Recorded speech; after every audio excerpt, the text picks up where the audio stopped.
These streets don't love me, or maybe I don't know what love means. The first time I saw a rose grow through the concrete was a new subdivision, and the people moving in didn't look nothing like me. They told me the cemetery throwing a party. Everyone's invited. No age limits. You don't have to show ID. And everyone who thinks they're flyer end up with their face on a T. They can even book your spirit for a flight, but your body never leaves. Nah, this can't be the streets. Why not? I'm so glad. I'm so glad that I live in a day and time where I can see black men get to a point of maturity and courage to be able to say publicly what we all feel privately when we get to that point where we can vocalize the tough conversation, articulate the difficult conversation that need to be had. I'm glad they saying F the streets. And if we really knew what the streets meant, it wouldn't be such an uproar. It wouldn't be such a conflagration point. But it's become one because we really don't understand what the streets really mean. When people say the streets, what are they talking about? They're not talking about the asphalt or the concrete. They're talking about agreements. They're talking about a shared understanding of how life works in a given place at a given time, a particular set of ideals in a culture that governs behavior, how we interact with each other. These unwritten bylaws and ordinances that we place upon each other. Who gets respect? Who doesn't get respect? Who gets challenged? What gets challenged? What doesn't get challenged? What behavior gets rewarded? What behavior gets applauded? What behavior gets shunned? What behavior gets ignored? The streets are a culture. It is not a location. Culture can work against you or it can work for you. So with that understanding, when somebody say F the streets, we have to really identify what they're saying. Really what they're saying is F the trauma. And I agree with that. F those things that led to broken families and broken trusts, broken communities, broken hearts, broken timelines. F the paranoia. I agree with that too. The never ending suspicion, the never ending being on edge, always ready to kill some, demon time. Your thoughts betraying you.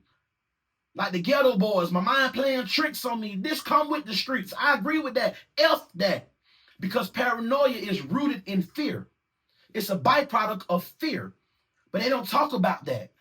Because nobody wants to be seen as fearful. But the streets, everybody paranoid. Everybody on edge. Everybody watching everybody. That is the reality of it. F, the constant readiness of loss. Waking up every day with that hanging over your head that today I may lose my life. Today I may lose my freedom. Today I may lose my partner. Today I may lose my car, my home. My body could lose its blood. I can lose an organ. I can lose something. F that. And if you don't have that same awareness or reference point, that says more about you than the person that's brave enough to actually say F the streets. F those nights where sleep never really fully comes to the individual. You get to a point in your life when you live in that lifestyle where your dreams become nightmares and your nightmares become dreams. You want to go to sleep, your thoughts racing. Anxiety got you in a chokehold. Man, F that. Nobody want to live like that. I'm glad that 21 Savage came back and clarified what he meant. He was rejecting what kept him awake at night, what kept him and his partners awake at night. And that distinction matters because you don't know what they went through. You don't know. We don't know. We just see the evidence, the tattoos on his face. We hear the pain in his music, but we don't know. I wish he could have said F the streets before he started to mutilate himself and write upon himself, but we don't know what epigenetic trauma traveled with him from overseas with his family, the bloodline in London. We don't know. We got brothers and sisters over there in the UK stabbing each other. We don't know. We just don't know how deeply imprinted or coded these things are. When we get to Atlanta in zone 1 through 6 and we see that the streets, the actual physical streets, have become unsafe. Just recently in East Point, they did a drive-by on the funeral home, Gus Funeral Home. Buried my grandma there. I didn't perform eulogies there many times, close to those people. And it's sad when hallowed sacred places are now within the crosshairs and the scope of unforgiving drama. Man, F the streets. I mean that with all my heart. But let's continue. Because I created this video because we have to understand that the streets represent a social contract. The streets operate on a social contract, as a matter of fact, because nobody hands it to you. Nobody explains it in full. But once you're in it, the expectations are clear. Silence over the truth, loyalty over your life, reputation over real healing, going to prison as a rite of passage, accepting death as collateral damage. And you want to know what the most dangerous part? This contract is enforced socially, not legally, which means that breaking it don't just cost you your friends, your associations, your ties, your connections. It costs you your identity. That's why statements like "I am the streets" are so powerful and so dangerous. When Jeezy came with that anthem and he said, "I am the streets," we all felt it. He was just crystallizing a reality that was already prevalent before he moved from Macon to Atlanta. Before Big Meech and BMF came from Detroit to Atlanta, that reality had already been pre-existent. He just commercialized it, commodified it, made it a cool slogan. But once identity and your environment merge together, that's why the critique of it feels like betrayal. So when you hear somebody say F the streets, in your mind, you hear them saying F your mama, F your daddy, F where you grew up at, F your school, F the playground, F the friends. That's what you hear. Because your identity and your environment merge. Any critique feels like betrayal. But really, if you step back, your environment betraying you. You betraying your environment. Your identity, you betraying your own identity. You don't even know what your identity is because the moment that you accept, watch this, the Bible say that as a man thinking in his heart, so is he. So the moment I accept that ideal as a point of reference, as my mode of operation, that I am the streets, then I actually lower myself on the divine hierarchy because the streets was made to be subjugated by me. The streets was created to be subdued by me. As a divine dictate, as a divine decree, that the earth, the ground, I have dominion over that. But once I equate myself with that, then I'm actually lowering myself, lowering my potential for power, lowering what could be absolute in the extension of God working through me. I've created my own prison by my own ideology. And that's why it's dangerous. That's why you can feel the tension. The artists going at each other. The bloggers, everybody having a conversation because it's a conversation that we all have privately. Now we got the courage to face it in the public. And an artist like Boosie, shout out to Boosie. I'm glad that you didn't have to do no time on your federal case, all that good stuff. But an artist like you, Boosie, I'm speaking to you directly. You gave pushback when the F the Streets movement started because you felt like the streets gave you something real. You felt like your survival mechanism, your hustler mentality, your ambition, your intuition, your discipline to go get that money, your voice. And all of that's true. Where I'm from, we was playing Boosie, Sibo, Max Minnelli, Boot Camp Click, all that stuff way before I even heard you on the radio. They was playing that on the regular in the neighborhood that I came up in. So I get it. That's validated. I get it. You the voice of the street. You the voice of the people. But Boosie, the streets is the reason why you was even in federal court again. Do you see that? You do understand that the streets directly and indirectly place you back within the crosshairs and the scope of the law. And that's where the contradiction lives, my friend. Because in your own lyrics, Boosie, you said in the song Rocket Man, and that's one of my favorite songs by you. I love your music. I'm not dissing you. I'm critiquing. I want you to see the contradiction clearly. In your own lyrics in Rocket Man, you ended your verse by saying, "Can you stop talking about my past and help Boosie grow?" That was a request to be released from permanent judgment. That was a request to be seen beyond the street version of yourself.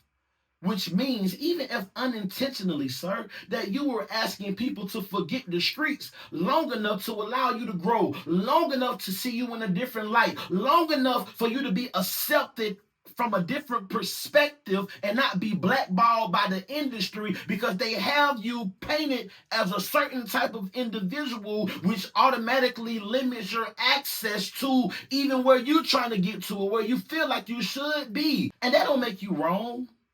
Because you want people to stop talking about your past and help you grow. That don't make you wrong. It make you human. It don't make 21 Savage wrong. It make him human. And you can plug and play any artist, any person that's really been through it, that's really survived it, that's really seen it firsthand, that understand the scars, that understand what it takes from you, what you can never replace. The dullness in your eyes when you look in the mirror, the emptiness, the void, the years. You went in young, you came out old. All these things.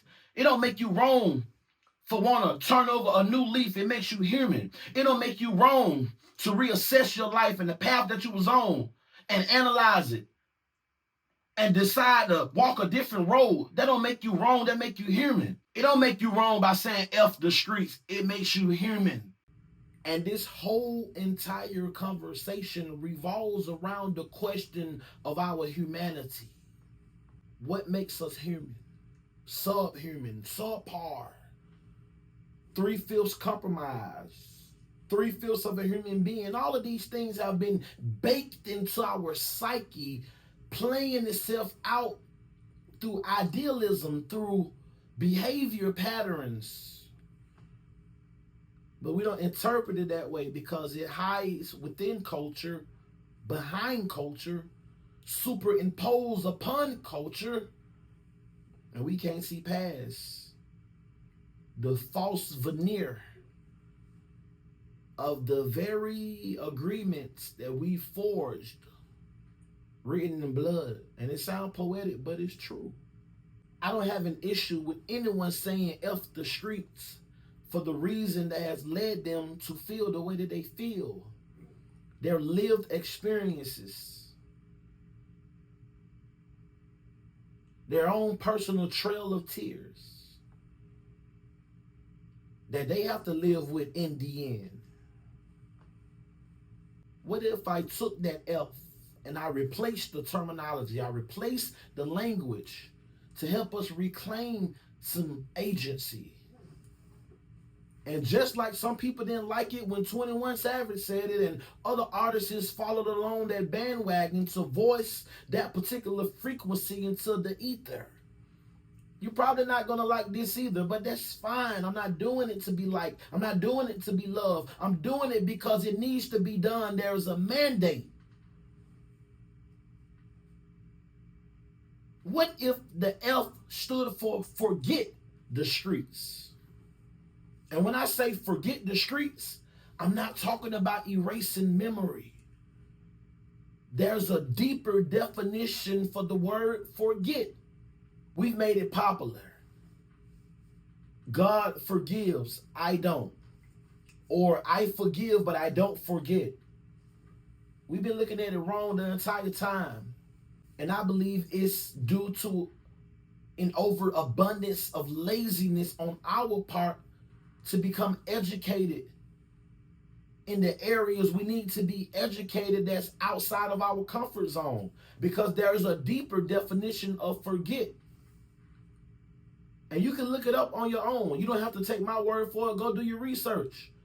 There's another component of the definition of forget that means to put out of one's mind, to cease to consider. So when I say forget the street, my campaign, I'm telling you to put it out of your mind, to even cease considering the street life. Forgetting is not denial. Forgetting is refusal to be ruled by that concept, by that idea, by those rules of engagement, those terms. When I forget the streets, that's when I take my agency back. That's when I stop letting old arguments dictate new decisions. And it's only when you make a decision to forget the streets that you can take your agency back. That you can stop letting old agreements dictate and direct your new decisions. And it's only after that that clarity can come. It's only after that can anything else useful, helpful, positive have to come after you make that decision. I wish I could erase my memory. I wish I could forget some things. You know, in the Bible, it's a powerful text in the book of Revelation that say, in the millennial reign of Christ, that he'll wipe away every tear. No more pain, no more suffering. All the former things will pass away. It's like you get your hard drive wiped, a complete resetting. Talks about mortality taking on immortality and corruption becoming incorruptible. Maybe, just maybe, that's the only scheduled time in the eternal lifespan of a spirit being that would qualify to have your memory erased. Something to look forward to, something to hope for. Yeah, I think about those things and I try to reason with them. Let it settle within my soul, within my humanity. I know a lot of my partners, a lot of my cousins, people I grew up with, wish they could erase their memory, wish they could forget. But they don't tell you about that part of the streets. That these things become imprinted into your personality, into your mannerism, into how you interact with the world. It becomes your interface, your plug-in, your USB. Yeah, it does. It becomes your operating system. I don't care if you got Windows or Apple, Galaxy, iPhone, I don't care. When the street become your operating system, you're perpetually walking around with a virus and malware and a Trojan horse for evil at any given time. Your system has been hacked into. Your data bank is corrupted. Look at the historical record. Just look. The proof is there if we just take the time to just honestly take a look at what the record reveals about our relationship with the street and the street's relationship with us. Which brings me to the apex of this conversation that I'm So glad to have with my family. That's you, talking to all of y'all. We family. This is the heartbeat of the conversation. And I don't want you to miss it. If I replace the F with forgive, oh, this is going to be hard. The truth of the matter is this. Some of us were empowered by them. And that's the part we don't want to forgive ourselves for. It's easy to forgive the streets when you're the victim. But can you forgive the streets when you look in the mirror and realize that you are the victimizer? It's a different type of conversation.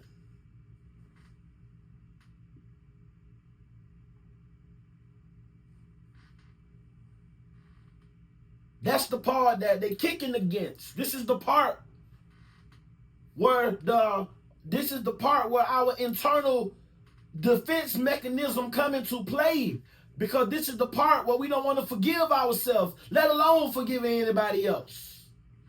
Because the streets didn't just give us problems and trauma, it gave us status. It gave us reputation.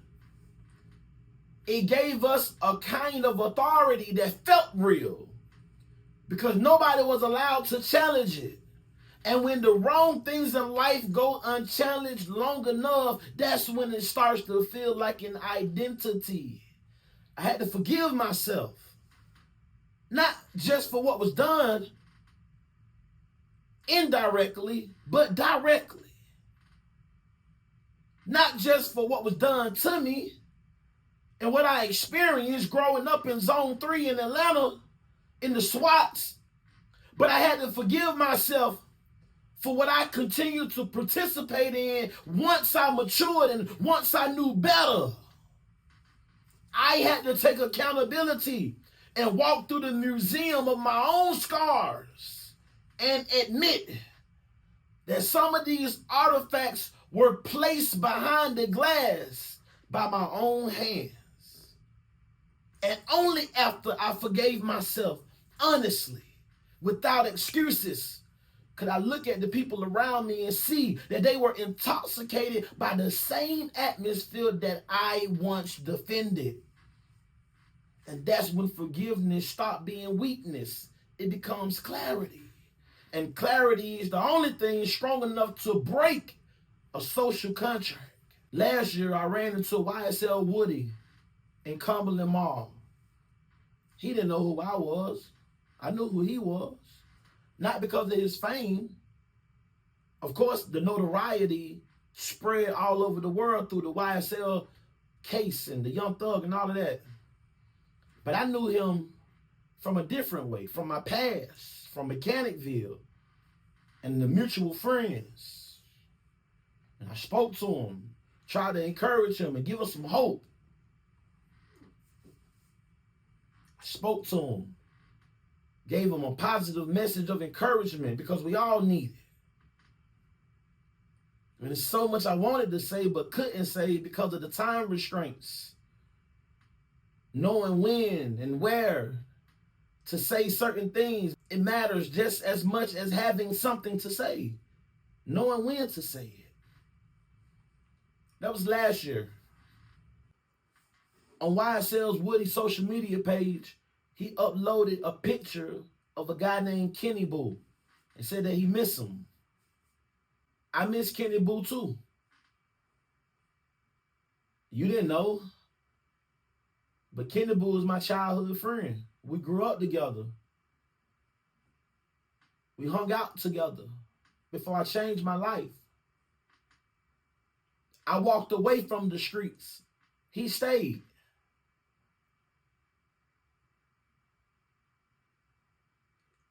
The streets end up costing Kenny Boo his life. He got shot down like a dog right in Mechanicville. Right off of Cooper Street. You know, Woody. Everybody know, because Kenny Boo was very important to that area. And he died like a dog on his front porch. I went to the house and put my finger in the bullet hole that was through the screen on the porch. His mama crying, I held her in my arms. His sister, I held her in my arm. And I'm just so glad that at that point in time that I had became a different person, that I was able to give something back. Then my cousin, Oakland City Remo, what up, cuz? He reached out to me and said that the family want me to eulogize Kenny Boo. Who better to do it than somebody who really know him or knew him, that can speak to his humanity, that the streets had terraformed, had put through a metamorphosis that we couldn't even see the humanity no more. We just seen the drug dealer. We just seen the plug. We just seen whatever reputation he built, but the humanity was lost within the trafficking of the souls. The area when the good die young, but you're still alive.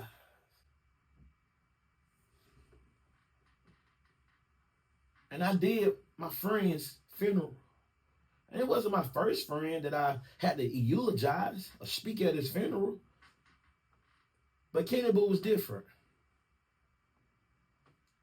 And I wanted to tell you that, Woody, I know how you feel.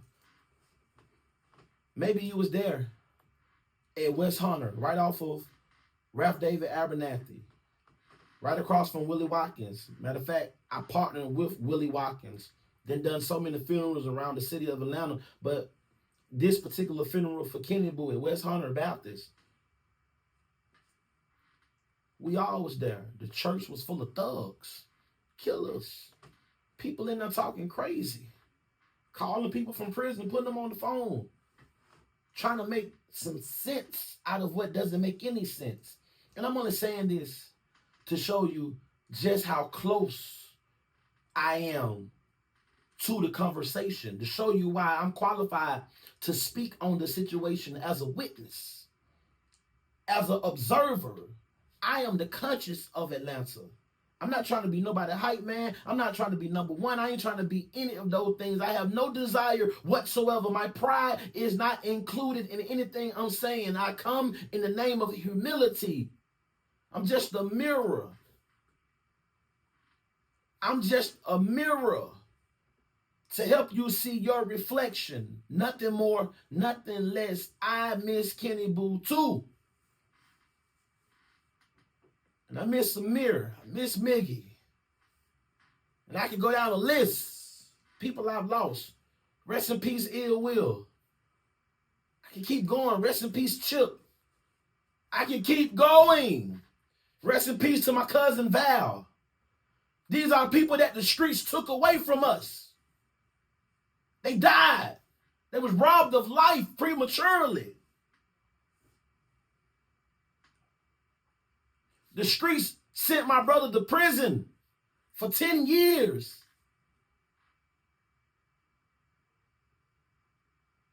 The streets got, man, listen, man. To this day, the street still got people I love wrapped around like an anaconda and a boa constrictor, squeezing their life, their essence out of their bodies. And because we've normalized this kind of existence, this half-life, we go about our daily routines and never even consider the true condition of your people. That's why I'm replacing the F with forgive the street. Forgive yourself for your participation and forgive others for their participation. We have to find a way to come together with all of our scars, with every scar we've acquired, all of our imperfections, and have a revival amongst ourselves. We can't be real with each other if we never attempt to try to heal each other and build each other. For real, my brother. Listen, man. All jokes. Forget the streets. Forgive the streets. Release yourself. Let the peace that passes all understanding descend like a dossier upon your mental composition and see what it feels like to be unburdened, to walk around free. I want you to know what it feels like. You deserve to know what it feels like to live without that social contract, micromanaging your every move. And the last thing that I want to speak on, what if we place the F with fulfillment? Fulfill the streets. But without forgiveness, fulfillment becomes revenge. Without forgiveness, rebuilding becomes domination. Forgiveness doesn't erase responsibility. It restores our vision. It allows us to see ourselves and others as shaped by these forces, but not imprisoned by these forces.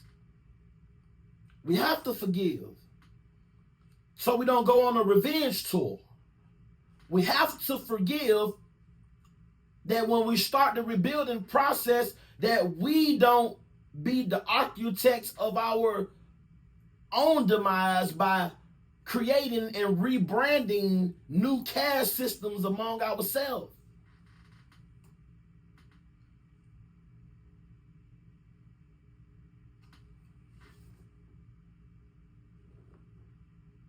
You have to consider what I'm saying.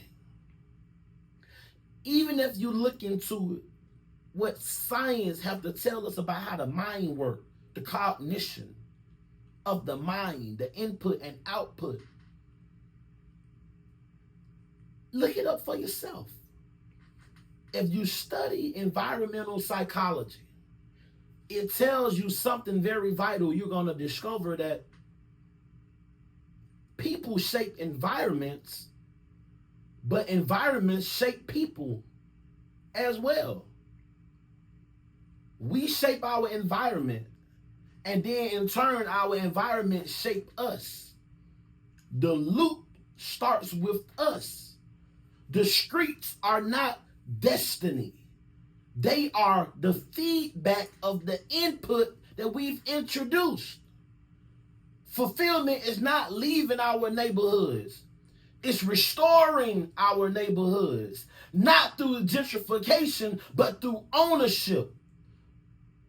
The same blocks that was terrorized are now the blocks where we become residents or were already residents, and we reinvest. Instead of destroying homes, instead of overpopulating bandos by mismanaging of resources, these homes are now protected. Businesses owned by us, the people that live there and care. Children, seeing us caring for each other, becoming normalized. Children, seeing mothers and fathers working together instead of against each other, becoming normalized. Men behaving like men, becoming normalized. Women behaving like women, becoming normalized. Human ecology shows us that when people feel entrusted with their place, then the place transforms. Is not transformation what we're seeking? Even in our demise and living the street life, wasn't it all in the name of transformation? Wasn't you out there moving packs and doing all of that because you wanted to transform your situation from worse to better? Not understand once you reach what you define as better, it would only make it worse. But this transformation I'm speaking on is something that happens slowly, intentionally, collectively. That is fulfillment. For a very long time, our whole life, we've been told that the streets made us. But study after study shows something else, shows something different. We just don't want to face it, but it's there. The Bible says, my people perish from a lack of knowledge. Because you reject knowledge, I will reject you. See, the evidence is there. The solution is there. The proof is there. It's just our unwillingness to investigate, to face, to search it out.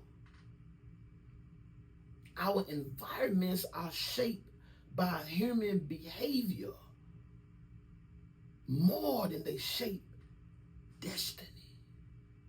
Which means that if we change our behavior, de facto, it would change our environment. And once we change our environment for the better, then our destiny will be shaped on a collective level as a direct response of the input and intentionality that we've placed into our environments. In layman terms, the streets are not just something that happened to us. It's something that we participated in, but it's something that we can outgrow. So the real question isn't whether the street broke us. The question is this: if the streets are a product of us, who do we become when we decide to change what the product is?